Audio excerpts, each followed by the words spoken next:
চলতরির মাধ্যমিকের একটা গুরুত্বপূর্ণ চ্যাপ্টার। এই চ্যাপ্টারটা খুবই বড়, তাই তোমাদের একটু বেশি প্রশ্ন পড়তে হবে। তোমরা দেখো কি কি প্রশ্ন তোমাদের করতে হবে। প্রথমেই তোমাদের যে এককগুলো করতে হবে: তড়িতাদানের একক, রোধ, তড়িৎ ক্ষমতা, তড়িৎ পরিবাহিতা আর তড়িৎ বিভব।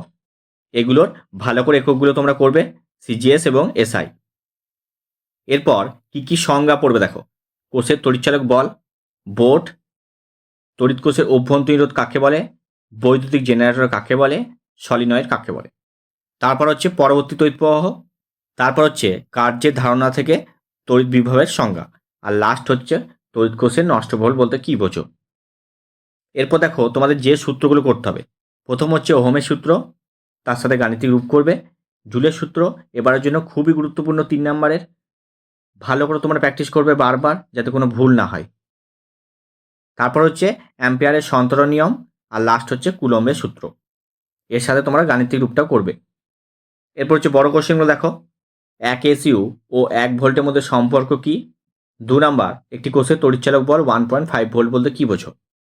3 নাম্বার, বাল্যচক্র পরবর্তী বা এসি প্রবাহে কাজ করে না কেন?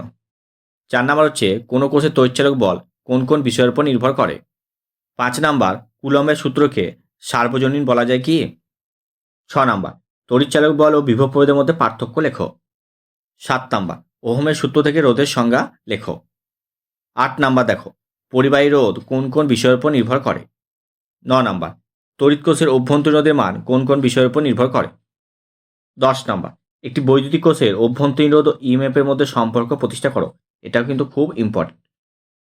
12 নাম্বার, দেখাও যে সমান্তরাল সমবায়ী তুল্য রোধের মান সমবায়যুক্ত প্রতিটি রোধ অপেক্ষা ক্ষুদ্রতর হয়। 13 নাম্বার, বাড়ির বিদ্যুৎ সংযোগ ব্যবস্থায় কী ধরনের রোধ সমবায় ব্যবহার করা হয় এবং কেন? 14 নাম্বার, বৈদ্যুতিক ফিউজ তার কী, এর বৈশিষ্ট্যগুলি লেখো। 15 নাম্বার, বৈদ্যুতিক বাল্ব বায়ুশূন্য না করে নিষ্ক্রিয় গ্যাস দিয়ে ভর্তি করা হয় কেন? 16 নাম্বার হচ্ছে 10 অ্যাম্পিয়ার ফিউজ তার বলতে কী বোঝায়? একটি বাল্বের রেটিং লেখা আছে 220 ভোল্ট 100 ওয়াট, এর অর্থ কী? 18 নম্বর প্রশ্ন দেখো: 220 ভোল্ট 100 ওয়াট রেটিংয়ের একটি কার্বন ফিলামেন্টযুক্ত বাতি এবং অন্য একটি ধাতব ফিলামেন্টযুক্ত বাতিকে শ্রেণী সমবায়ে 220 ভোল্ট সরবরাহ লাইনে যুক্ত করা হলো। কোন বাতিটি বেশি উজ্জ্বল দেখাবে এবং কেন? 19 নাম্বার, একটি 40 ওয়াট 220 ভোল্ট এবং একটি 60 ওয়াট 220 ভোল্টের বৈদ্যুতিক বাতিকে একবার শ্রেণী সমবায়ে ও আরেকবার সমান্তরাল সমবায়ে 220 ভোল্ট মেন্সের সঙ্গে যুক্ত করা হলো। কোন ক্ষেত্রে কোন বাতিটি বেশি উজ্জ্বলভাবে জ্বলবে? 20 নাম্বার, ভাস্কর ল্যাম্পের তুলনায় সিএফএল ও এলইডির ব্যবহারের সুবিধাগুলি লেখো, অথবা সিএফএল এলইডির মধ্যে কোনটি ব্যবহার করা উচিত এবং কেন? 21 নাম্বার, 240 ভোল্ট 500 ওয়াট এবং 240 ভোল্ট 1000 ওয়াট এই দুটি বাতির কোনটি ফিলামেন্ট বেশি মোটা হবে ব্যাখ্যা করো। 22 নাম্বার, গৃহস্থালী বৈদ্যুতিক লাইনে বৈদ্যুতিক বাতি, বৈদ্যুতিক পাখা, রেফ্রিজারেটর ইত্যাদি সমান্তরাল সমবায় যুক্ত থাকে কেন? অথবা বাড়ির ইলেকট্রিক ওয়্যারিং কোন সমবায় যুক্ত করা হয়? 24 নাম্বার, বর্তমানে ফিউজের পরিবর্তে এমসিবি ব্যবহার করা হয় কেন? তোমরা এমসিবির পুরো নামটা মনে রাখবে।